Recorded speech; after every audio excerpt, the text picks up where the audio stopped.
This is Leadership Beyond, your community of conversation. But this is the first time in my professional career that everybody, 100% of us, are consciously aware we are engaged in the change initiative.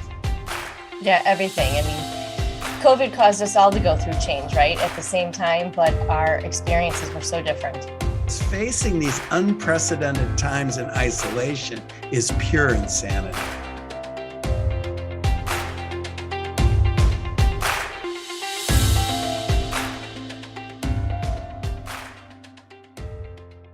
Joining us today is Tiffany Prince.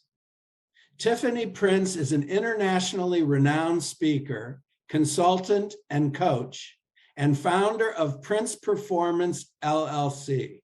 Tiffany provides training, facilitation, change management techniques, and business strategy processes to a range of companies and industries. She is the author of the masterpiece, Top of the Mountain Leadership. Information on how to get this book is in the show notes. One of the key things that Tiffany shares with us are her keen insights about the impact of technology on people strategy, and more specifically, what that means for employee development strategies. What I really like is that Tiffany continuously reminds us to get clear on where we want to go and why we want to go, and then to take a look at the change and remember that in order to get where we want to go to the top of the mountain, we need to continuously develop ourselves and our people. Welcome, Tiffany Prince. Good morning, Tiffany. Thanks for joining us. Good morning. Glad to be with you this morning. Good morning. So Tiffany, why don't we open up, if you would just share for our community just a little bit about your background to get us going and get us focused on our conversation today. That sounds great. Yeah. So I started my career in really corporate space, biotech, pharma. And what I say is I started off as an accidental trainer and really enjoyed kind of developing people. So that has kind of evolved over time. And when I had an opportunity to step up into a leadership role, I was just kind of thrown in there. I was like, great technically, but leading a team is completely different skill sets. And what I found out through trials and tribulations is it's not easy, right, to develop and manage people. So I've been on a quest to make sure that leaders are really given the chance to thrive. And as I found out, 70% of leaders are not given any skill development whatsoever when they step into a role. And a lot of leaders like myself are great as an individual contributor and are promoted, but then it's just, here you go. So I have published a book based on interviewing people around the world. I really focused on artificial intelligence, globalization. How is it going to impact the future of work? And how do leaders and teams need to get ready? And I'm very passionate around, having a humanistic, positive mindset through this massive change that we're going through right now and helping people build the careers that they want. You led right into a scenario I was going to present you with, which was from your book, Top of the Mountain Leadership, about exactly what you described happened to you. You were a great employee. Somebody granted you, congratulations, you're a wonderful employee. We'll grant you a team. You'll do great. Right? Have fun storming the castle, for those that know that reference, right?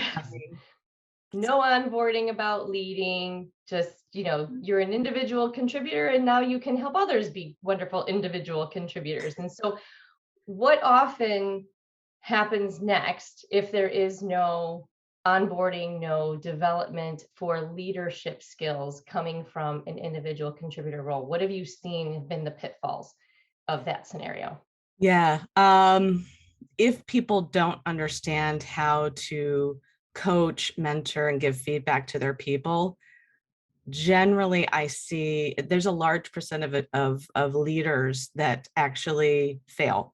And failure means either they decide to leave the organization because they're like, I can't do this anymore, I'm going to go somewhere else, or they go back, they're kind of demoted back into an individual contributor role. So I think it's upon organizations to co-develop yourself and your leaders, right? You want to make sure these are critical people within your organization that have a lot of influence on the success and drivers of your business strategy. And so not to invest in those leaders and just, leave it per chance for them to figure it out, I think is a very poor strategy. And especially moving forward, this new generation that's coming up into the workforce is really demanding career development, those conversations. I want to understand, how do I take myself to the next level? Where do I go? So you need to be able to have those, coaching conversations, those difficult conversations, developmental conversations, or even, recognition of those that are doing a great job, right? Because there's a gamut. It's not always a bad conversation. Well, when I hear that, I think of the skill, identifying the skill, but even before the skill, what is our strategy to get better at working together so that the employee is developing? And my first experience of that was I worked for a company that promoted the top salesperson to district manager. And Yep. suddenly they're sitting over a P&L. They're Absolutely. top salesperson, but they have no idea how to manage, and they certainly don't have the business acumen. And so how do you get a conversation going to say, how can we continue to contribute better, and we continue to receive from your growth? What kind of conversations need to happen before they get into the skill training? What conversations need to happen at a strategic level so that your skill development actually meets the need of both the learner and, because I've been in many good skills training that were the wrong day for the wrong skill. And then they said training didn't work. Yeah. We can't just, like what I say, throw spaghetti at it and say, hey, here you go. Here's like all the things you think you're going to need for a leadership program. The days of like a 3-day, a whole week leadership boot camp, and then you're blessed and then you move on. Those days are gone. I do see a strategy moving more towards what I think is much more reasonable, because we as humans learn in bite-sized chunks. So the strategy really is, what are those critical skills, knowledge, and attributes that we need of these leaders? What are the gaps within their current experience? Because they may be coming in from other organizations with experience. And then matching them up with either the appropriate training. Now, the appropriate training needs to be followed up by, how did you apply some of that new knowledge back on your job? Because let's take, for instance, candid conversations, right? We all have to have them on our teams.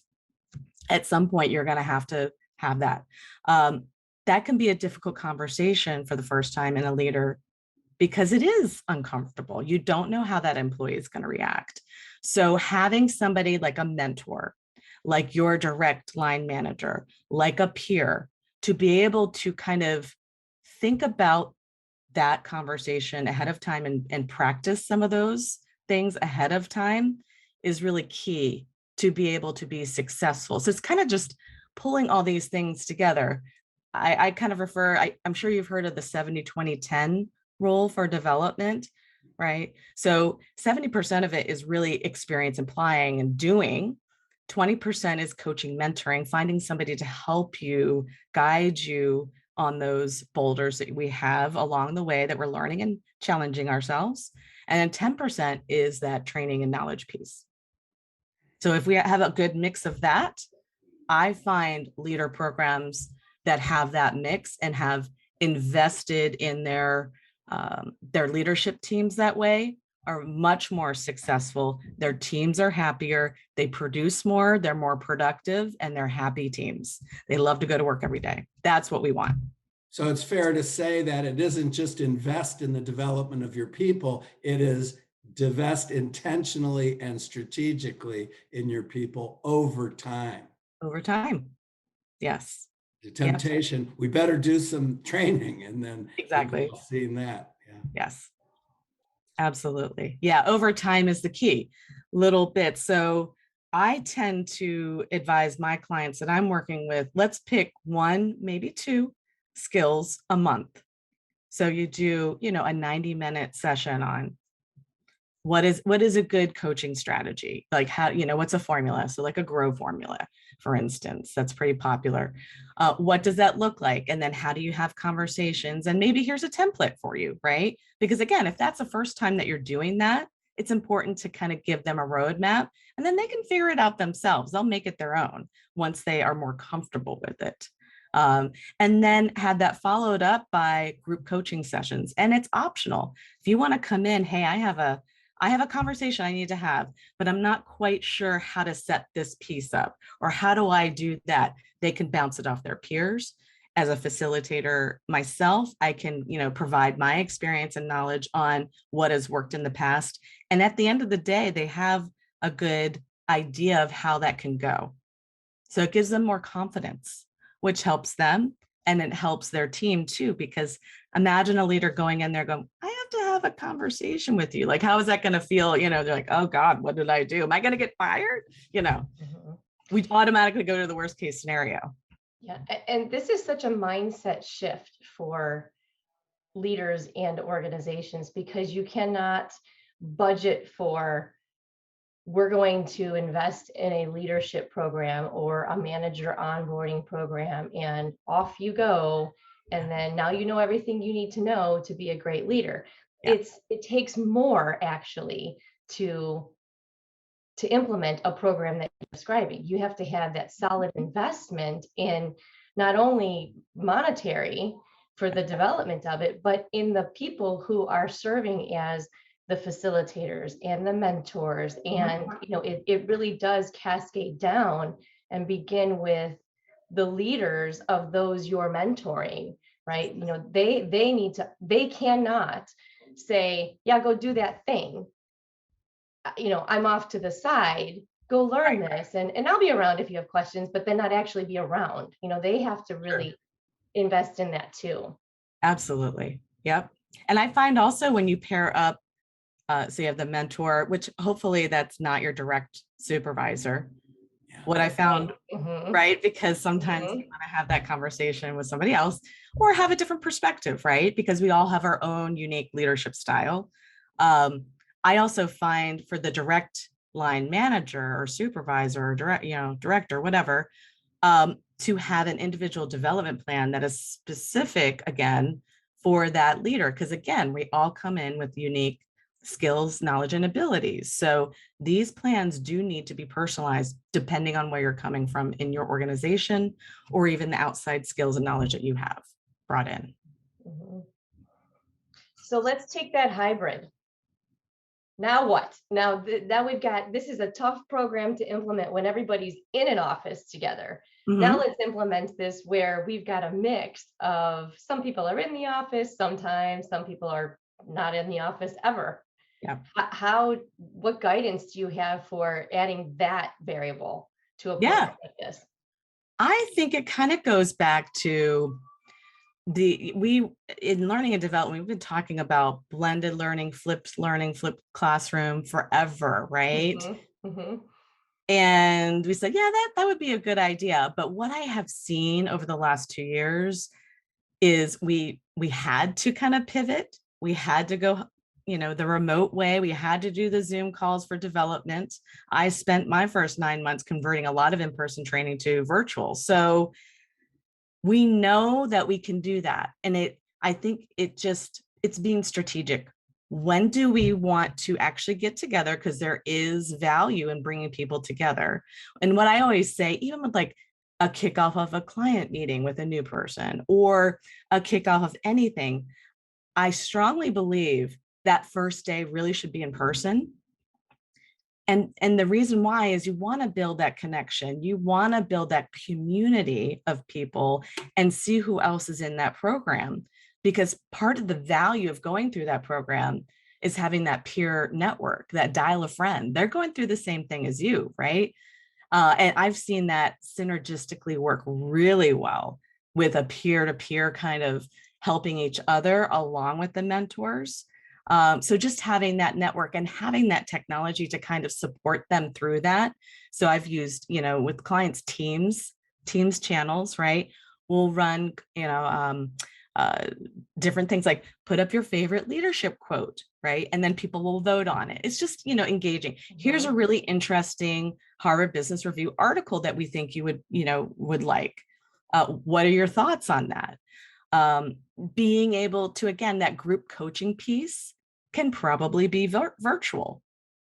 So that kind of allows people to be a bit more flexible, which is all what we want, but understanding those key points where they need to come in. Maybe it's quarterly, right? Maybe they come in for a day, quarterly, face to face, and then kick it off at the end with a really nice graduation and celebration.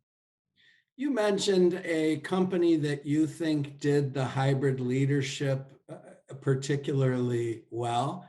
And if you would share a little bit of what are some of the principles that worked that maybe we could apply. Yeah. So the CEO of Airbnb, and forgive me, I don't know his name off the top, I meant to pull that up, but he actually just put out his memorandum, I think about a month ago, to outlay what his expectations are of his workforce. What is it going to look like from a hybrid space?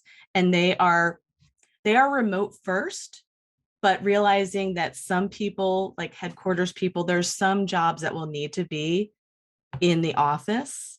There'll be some flexibility around that, but I thought that he did a good job at kind of outlaying that. And also, what I thought was very different than what I've seen other leaders talk about is depending on the business cycle and the strategy for the next 2 to 5 years, they're going to put on the calendar when their expectation for all employees to come into the office, into the headquarters, or into like an all staff meeting for the next 2 years so that people can plan for that. Which I thought that's great because that's really what it is. It's the give and take between the company desires and needs, because he said face to face, there is some connection that happens and culture that's built by bringing us together, but allowing people to have that flexibility because we've all had a little taste of that and like that. So it's how do we balance the needs of the employee and the business needs? Well, what I hear from that in my estimation is a leadership beyond or top of the mountain leadership is communicating the why before communicating the expectations. If there's a compelling enough why, most people will be willing to do what they can to fit. And then you need exceptions. You can't have one size fits all. But what's often missing, and I saw it so many times, is Tuesdays and Thursdays are in the office. I mean, just this random sort of thing. And then everybody's supposed to do their child care and their school around this thing, but nobody knows why. And so I love that you started out with here's my expectation and here's why, and then it's a communication. Well, here is the challenge with that, and then you refine it over time rather than saying, "Oh my God, we need a hybrid work policy," and you go in cubicle 1495 and bang one out. Not quite that cynical, but when you read some of them, it's almost like that. Yeah, absolutely. Absolutely. And you see though, I mean, a lot of HR folks, a lot of executives, they're struggling. And I say in the research that I have seen, executives really have a trust issue with employees, which I find is funny because they really have shown that they have been productive. But then you hear these stories about people having 2 jobs at once and they're like half doing one and half doing another. I think that's more. Well, but I think it's more of an outlier for those like having 2 full-time jobs at once and trying to pull that off, right? Versus those, if your leadership are engaged with the team, I find that would be really hard to do, right? I mean, how do you get away with like halfway paying attention to a meeting if that's like your team meeting, right? And there are distractions in the office too. So just because you're physically present does not mean you're present. Correct. Right? Very good point. I could be checking out. I could be checking email. I mean, Your home can be checking in with you. that's right. That's right. No different than your kids bombarding your home office as you're getting a text. You're going to answer that. If it's Exactly. something that might be urgent, you're answering it regardless of where you are. Well, yeah, and I can't tell you how many times I've seen, on, big corporations that I've worked in, they want you to have, I call it the butts and seats mentality. Like, it's such an old school mentality, just sitting there, but I see other consultants sitting there and they may not have something to do. So they're like surfing blatantly the internet, like, doing their Amazon shopping right there. And it's like, really, is that a value of the organization and their resources to have them there just because you want to physically see them? So just a thought. that leads right into an area. When I first met you, Tiffany, you were in the process of publishing the book. It was not yet published. That's and true. You were speaking way before others about the impact that not just artificial intelligence, but all technology would have. And Yeah. I would like to ask you, because you're specifically talking about the distractions of technology. The question is, how do we make sure that we're using technology on what matters most rather than just falling in love with technology solutions? Yeah, I call this the shiny new toy syndrome. A lot of us will go to conferences and, those vendors are very good at like showing us, you need to have this latest and greatest thing to help with your team and do project management or, whatever the case may be. And that's going to continue to happen because, the Zooms of the world, the Facebook Metas of the world, the Googles of the world are developing products to help us work better in this hybrid and remote workplace, which is great. What I say is a timeout on, and what I try to talk to my clients that I'm working with is, what are you trying to accomplish and what's that tool that will help you the most? And generally it's around communication, connection, and culture, right? Because how do we build that in a way that people feel like they're getting their questions answered in a reasonable time, but not feel inundated and then just completely check out of that, right? I've seen teams used well, but then there are other times where it's like, it just becomes this like data dump. And it's really hard to find things after a year because we didn't do a great job at organizing it or really thinking about that strategy, right? So I think being a bit cautious and curious on technology and checking the reason why we might want to bring that in before jumping to the conclusion of technology first. Yeah, Tom and I have experienced that personally, haven't we, Tom? we have indeed. Jumped right into technology teams.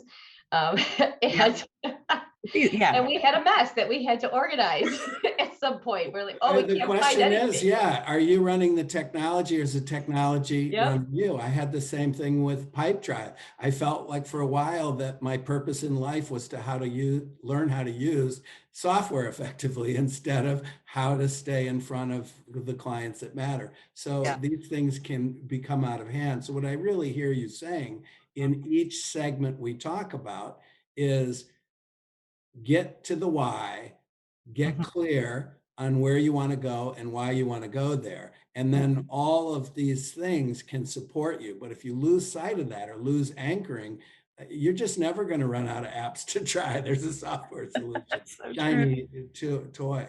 And so I also like these things are good. We want new innovation, but just because somebody innovated a new technology or productivity tool doesn't mean I should drop everything I'm doing and learn how to use it. Correct. Yeah. I've been like on the edge of joining TikTok. Right? Yes, I've had that question myself. I'm not even on the edge. I'm staying out of it. But it's one of those things. It's like, when do you engage and does it make sense for you to be there or not? And again, for like, even if you have your own business, your reason for being there has to be clear. Otherwise, you're just, wasting your time. Also, the investment it takes to use it well. Correct. And if it's a heavy investment on the front end that pays dividends for a long time, it's worth learning. But because I love learning, I've spent a lot of times learning things that I probably shouldn't have. I'm guilty too. Yeah. It's got to be on the front end. Okay, it's going to be more investment and the payoff is later. I get it. Right. But sometimes there's no payoff. And by the time the payoff should be there, there's a new shiny tool to learn. Yeah. You I just keep actually going. just saw yesterday, this is amazing. One of the big training and development conferences announced that one of their keynotes is going to be an AI enhanced robot. Ooh. Oh, I'm almost curious actually, but I'm hearing a little scuttle on skepticism about it. And isn't that interesting? So, I mean, things are definitely changing. Yeah, and Fast. the first try isn't likely to be, the skeptics probably win in the short run, but in the long run, I think that we have to learn that this is here and it is coming. And you don't get to say, I told them that 10 years ago, Tiffany. You'll want to say it, but they Yeah, don't 3 care. years now. I'll be your witness because I heard you, but You did. You did. that and $6 will get you a cup of coffee. But it's just that I think what you said earlier really fits, which is all of these things have been bubbling up since the turn of the last century. And what COVID did was accelerate it. Mhm. And Absolutely. Yeah. I nodded my head at blended learning 10 years ago, but I didn't do any of it. Yeah, what's really interesting now too, and something that your viewers should be keeping an eye on, metaverse. And that's not necessarily Facebook. Metaverse is actually a general term. There's been like Second Life has been out there for over 10 years, 15 years. Those spaces have been out there. It's just the technology to actually support them. So keep an eye on that. It's also called Web 3.0. There's a lot of really interesting things that are going to be coming up to build communities and connection that I think will be interesting for our communities that could enhance that from a virtual space. what are some of the key differences between current web and future web? So Just current, tools for connection? Like so like it's we can't get more 2.0, instant. 2.0 versus 3.0. So you can actually go to rooms now where, like, if you wear an Oculus, you can actually feel physically, your brain thinks you're Huh. in the room with people. So that's That's very gonna be different. great for training. Be great for training. Uh-huh. Yeah. So they're looking at technology that can get beyond those big glasses, right? Because that's a barrier, a technology barrier, especially for underserved, underrepresented people, or people that can't afford that, or companies that can't buy, those things. That's going to be coming. That will be coming in the next few years. Well, so as I hear that, and I'm mindful of the clock, we have to ask you a question we've been asking all of our guests, and it is around reimagining HR. And the reason your last comment was so important there is because these new technologies clearly can serve people, but they also can dehumanize us. So I would like to know what you are telling HR leaders, what needs to happen to reimagine HR. Yeah. So a lot of the conversations that I'm having with them is a paradigm shift, really, to be honest, because a lot of HR folks, their primary was focused on compensation, recruiting, getting the right people in the door, policies, procedures, very tactical pieces. Over COVID, they were pulled into conversations with the CFO, the CEOs of their companies, because it's like, what do we do? How do we support our people? So I'm noticing that the level of conversation is a bit higher. I hope that continues, because I think that's a better place for HR leaders to be, is to really think, not at the micro level, but at the macro level of an organization. And all the things we were talking about here today, I would say executives are very concerned about culture. So that's one thing. Culture is key. How do we continue to build that and enhance that? depending on the environment you are. Not everybody can be fully remote. Not everybody could have a hybrid. Not everybody's going to be in person. So it's going to be a gamut of things. It will be challenging. But again, being willing to try something, have that organization, get that feedback from folks to say, what's going well? What can we do better? How do we change this and be evolving over time? That's going to set those HR leaders up for success, along with DEI, right? DEI is huge. We have to have that always in mind on how we are engaging our folks. Well, thank you so much for joining us today, Tiffany. Absolutely a pleasure. Love chatting with you So always. nice talking to you. Thank you so much. Thank you for listening to the Leadership Beyond podcast. We hope you benefited from this conversation as much as we have. We invite you to join our community of conversation. Subscribe to our podcast on iTunes, Spotify, or wherever you listen to podcasts. Don't forget to sign up at aleadershipbeyond.com for free materials and updates. That's aleadershipbeyond.com. Join us in 2 weeks for our next episode.